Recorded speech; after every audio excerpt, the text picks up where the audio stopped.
Racing Jazz is started with Unkantar rushing a party set up like thunder. In the middle portion now is Hukbong Dagat. Charm Offensive comes next. Homonon Island, Raining Jewels, Spartan sa Pima, while Tuxedo is the early trailer by about 12 lengths of the leader, and going along for the first turn with up like thunder by length and a half. Charm Offensive is right behind in second. Hukbong Dagat moving a party outside. Homonon Island, Raining Jewels, Unkantar comes next. Then followed now by Sapima, Spartan, while Tuxedo now racing in less. Back to the leader with up like thunder is still in control, enjoying a 2 lengths lead.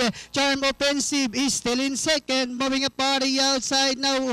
Moving up is Hukbong Dagat or Homonon Island, then down on the inside Raining Jewels.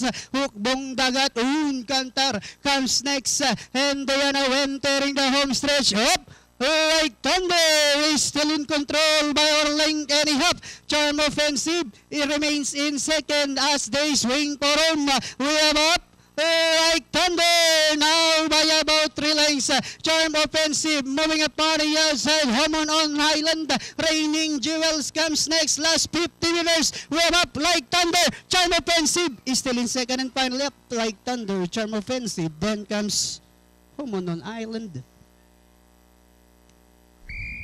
Alright, top choice, number 6, Up Like Thunder, crossing the Warpers, ridden by Jenjen Huko.